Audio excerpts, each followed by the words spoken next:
नमस्कार दोस्तों, स्वागत है आपका टेक्नो डिफेंस अपडेट पे। तो दोस्तों, भारतीय वायुसेना की MMRC 2.0 या फिर MRFA कंपटीशन को लेकर के काफ़ी ज़्यादा बड़ी अपडेट सामने निकल करके आई है। और अब फाइनली भारतीय वायुसेना के द्वारा MMRC 2.0 को लेकर के जो फाइनल प्रोसेस है वो शुरू कर दिया जा चुका है, जिसके अंतर्गत सबसे पहले तो भारतीय वायुसेना ने जो OEM या फिर जो कंपनियां हैं उनसे आमने सामने बैठ करके डायरेक्ट बातचीत की है। और इसी बातचीत के दौरान में IAF ने इन कंपनियों से कई अहम शर्तों को भी मनवा लिया है। और इसके बाद MMRC 2.0 को लेकर के एक काफ़ी ज़्यादा बड़ी जिम्मेदारी भारतीय प्राइवेट कंपनियों के कंधे पर भी डाली गई है।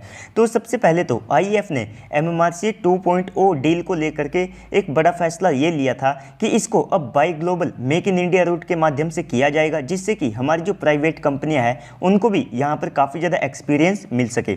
तो MRFA कंपटीशन के तहत लगभग 114 ही फाइटर जेट को खरीदा जाएगा, लेकिन अब इनको अलग अलग बैचेस में खरीदने का फैसला किया गया है, जबकि पहले डायरेक्ट 114 फाइटर जेट को भारत में ही बनाने का फैसला किया गया था। तो अब यहाँ पर यह किया गया है कि सबसे पहले तो हम इन बैचेस में लगभग 54 फाइटर जेट को खरीदेंगे, जिसमें से 18 फाइटर जेट को OEM या फिर जिस कंपनी से लिया जाएगा उन्हीं के देश में डायरेक्ट बना करके भारत को डिलीवर किया जाएगा। इसके बाद इनकी जो पेमेंट है वो डॉलर या फिर यूरो में की जाएगी, यानी कि यहाँ पर पहले 18 फाइटर जेट की पेमेंट के लिए फॉरेन करेंसी का इस्तेमाल किया जाएगा। इसके बाद के जो 36 फाइटर जेट होंगे तो उनको भारत में ही बनाया जाएगा, और साथ ही साथ इसके लिए भारतीय प्राइवेट कंपनियों की मदद भी ली जाएगी। और इन 36 एयरक्राफ्ट की जो पेमेंट है वो फॉरेन करेंसी और साथ में इंडियन करेंसी दोनों को मिक्स करके की जाएगी, जिससे कि भारत को भी डेफिनेटली काफ़ी ज़्यादा फायदा होगा। और इसके बाद बाकी के जो 60 फाइटर जेट है तो उनको भी खरीदा जाएगा, और इनकी जो सारी पेमेंट है यहाँ पर फैसला किया गया है कि उसको इंडियन करेंसी में ही किया जाए। तो इससे भी भारत को काफ़ी ज़्यादा बड़ा बूस्ट मिलेगा। तो इसके बाद इन एयरक्राफ्ट की जो डिलीवरी है तो उसकी सारी जो जिम्मेदारी है वो भारतीय प्राइवेट कंपनियों के ऊपर रहेगी। तो ऐसे में आप मान करके चल सकते हैं कि इन एयरक्राफ्ट की डिलीवरी में थोड़ी बहुत डिले की जो गुंजाइश थी वो भी लगभग खत्म हो चुकी है। तो इसके बाद IAF के द्वारा जिन कंपनियों से यहाँ पर बातचीत की गई है तो उसमें दसोल्ट, बोइंग, साब, लॉकहीड मार्टिन, मिग और साथ में सुखोई जैसी कंपनियां शामिल थी, और ये इस पूरे प्रोसेस के लिए भारतीय वायुसेना के साथ अग्री कर चुके हैं।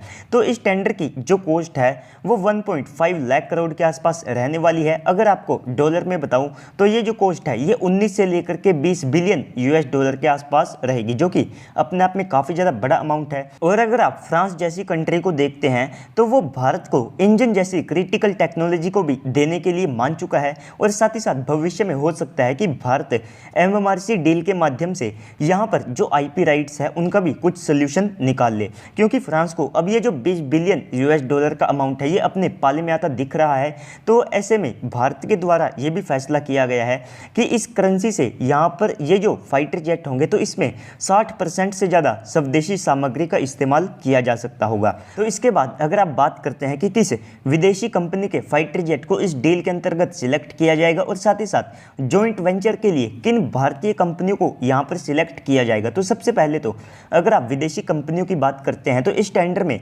बोइंग और साथ में दसोल्ट सबसे आगे हैं। और अगर आप भारतीय प्राइवेट कंपनियों की बात करें तो इसमें टाटा और साथ में रिलायंस जैसे ग्रुप जॉइंट वेंचर के लिए सबसे आगे हैं। तो अगर यहाँ पर बोइंग के फाइटर जेट को सिलेक्ट किया जाता है तो डेफिनेटली बोइंग यहाँ पर टाटा ग्रुप के साथ में अपने जॉइंट वेंचर को सेटअप करना चाहेगी, क्योंकि उनके पहले से ही टाटा ग्रुप के साथ में अच्छे खासे रिलेशन और साथ में टाइस हैं। और इसके बाद अगर आप रिलायंस की बात करें तो वे डेफिनेटली यहाँ पर दसोल्ट के साथ में जाएंगे, क्योंकि इनका पहले से ही दसोल्ट के साथ में एक जॉइंट वेंचर है, जिसके अंतर्गत ये सबसे पहले तो भारत में भविष्य में अपनी जो असेंबली लाइन है उसको भी बनाना चाहते हैं। इसके बाद ये पहले से ही भारत में अपनी राफेल की MRO फैसिलिटी को भी सेटअप कर चुके हैं। तो दोस्तों, इस पूरे प्रोसेस के ऊपर अब आपको क्या लगता है कमेंट सेक्शन में बताइएगा। साथ ही साथ अगर आपको वीडियो अच्छी लगी है तो वीडियो को भी लाइक कर दीजिएगा और चैनल को भी सब्सक्राइब कर दीजिएगा। और अब आप मुझे जाकर के ट्विटर और इंस्टाग्राम के ऊपर भी फॉलो कर सकते हैं, दोनों की ID आपको नीचे डिस्क्रिप्शन में मिल जाएगी। तो चलिए दोस्तों, आज की इस वीडियो में इतना ही, मिलते हैं अगली वीडियो में, तब तक के लिए गुड बाय, जय हिंद।